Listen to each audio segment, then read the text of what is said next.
Friends, welcome back to my channel Basic Linguistics. Today we are discussing about the input hypothesis. ये भी questions की है, जैसा कि हमने बात किया था पिछले वीडियोस में, उसके 5 हाइपोथेसिस में से ये भी एक है और नेक्स्ट इसका देखेंगे, इसके बारे में थोड़ा जान लेंगे. द इनपुट हाइपोथेसिस, कई चीज़ें ना हम लोग को इनके टॉपिक्स पे भी फोकस करके समझ में आती हैं. जैसे इसमें इसका नाम क्या है, इनपुट. ठीक है, इनपुट क्या होता है? जब कोई चीज़ें हम बाहर से हम परसीव करते हैं, ठीक है, कोई भी चीज़ें हमको बोल के कोई चीज़ दिया जाए या कोई चीज़ पढ़ने के लिए दिया जाए, तो उसको पढ़ने पे जो चीज़ें हम परसीव कर पाते हैं वो चीज़ें इनपुट होती हैं हमारी. ठीक है, तो अब इसमें देखेंगे कि क्या है. So the input hypothesis, a hypothesis about acquisition states that in order to process in the stages of language acquisition an acquirer should be in a position to understand the input that contains a stage which is one step higher than the current stage. ठीक है, input hypothesis मतलब होता है कि जो acquisition होता है ना हमारा, जो चीज़ें हम एक्वायर किए रहते हैं या जो चीज़ें हम एक्वायर करते हैं, वो क्या होता है कि कई बार जो लैंग्वेज का एक्विजिशन होता है वो एक स्टेजेस ऑफ लर्निंग होता है. कहना चाहिए कि पहले आप बहुत कम स्टेज की चीज़ों को सीखते हो, जो बेसिक्स होती हैं उनको सीखते हो, उसके बाद थोड़ा सा उसके एडवांस पार्ट को सीखते हो. तो लाइक दैट एक स्टेजेस होती है किसी भी लैंग्वेज को एक्वायर करने की या लर्न करने की. सो जो एक्वायरर होते हैं, जो सीखने वाले होते हैं, जो एक्वायरर होते हैं, should be in a position to understand the input. जो एक्वायरर होता है उनको एक जो अंडरस्टैंड करने की जो पोजीशन होती है उस पोजीशन में रहना चाहिए. The input that contains a stage which is one step higher that the current stage. वो क्या होता है कि कई बार आप ये डिपेंड करता है बिकॉज जो आपका करंट स्टेज पे जो नॉलेज रहेगी वही नॉलेज आपको नेक्स्ट लेवल को सीखने के लिए मदद करती है कहीं ना कहीं. ठीक है, जब आपको बेसिक्स ही नहीं पता होगी तो एडवांस लेवल को समझना कठिन होता है. तो कहना चाहिए, तो जो आपका बेसिक लेवल रहता है अगर वो स्ट्रांग है तो वो आपको एक पोजीशन देता है कि आप नेक्स्ट जो हायर लेवल है, इस जो हायर स्टेप है, उसको समझने के लिए आप एलिजिबल हो. तो इनपुट हाइपोथेसिस कुछ इस तरह का है.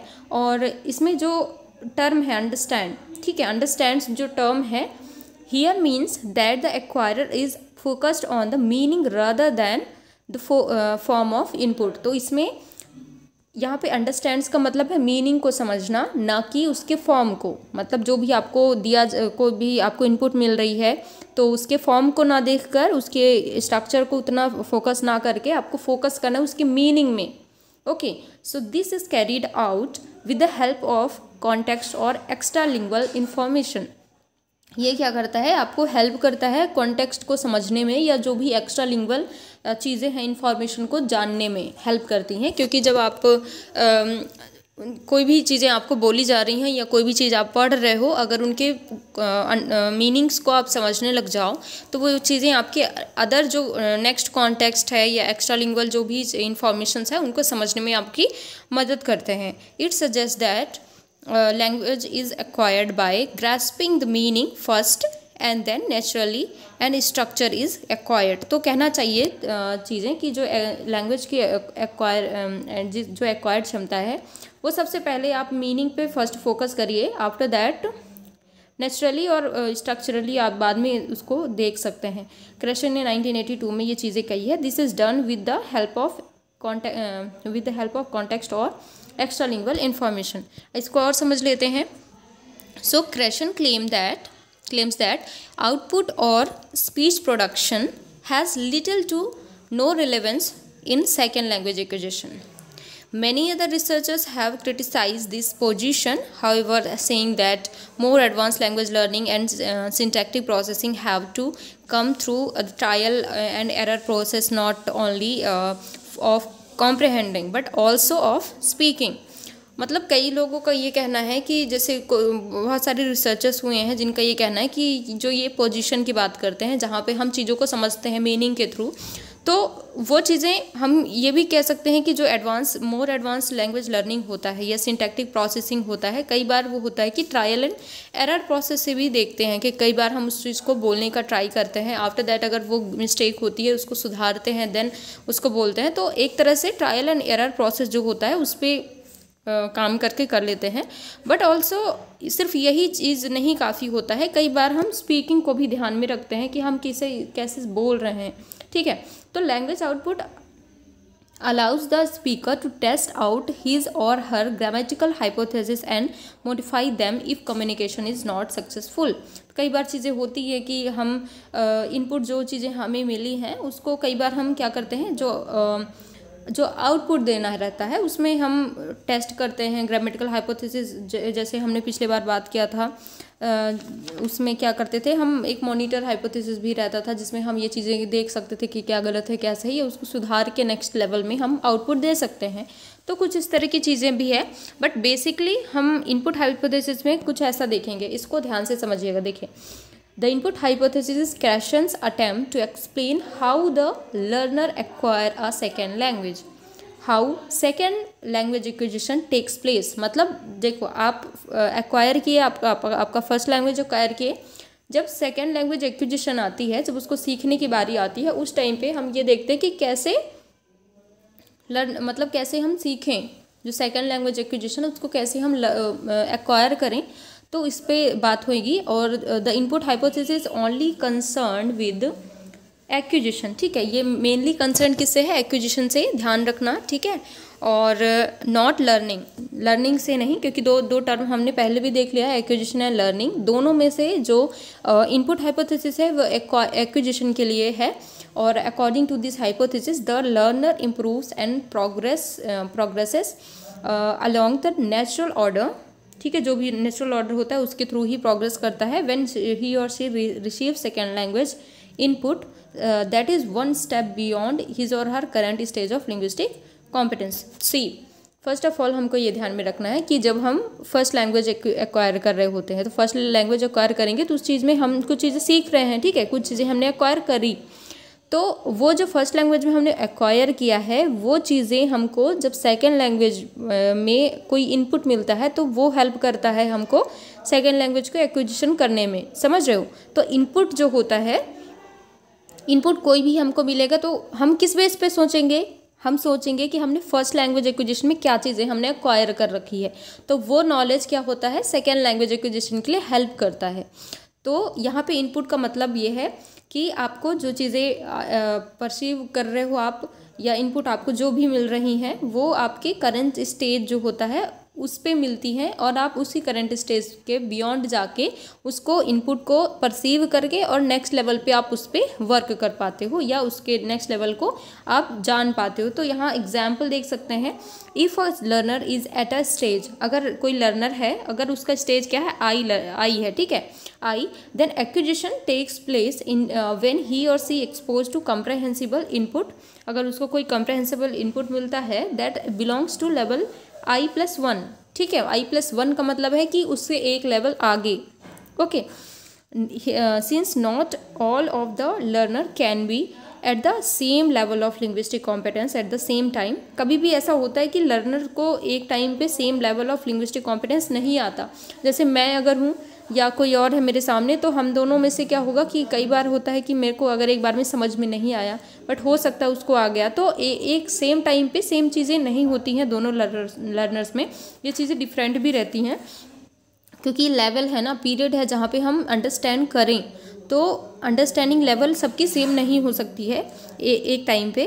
तो Krashen suggest the natural communicative input is the key to designing a syllabus ensuring in this way that each learner will receive some i+1 input that is appropriate for his or her current stage of linguistic competence।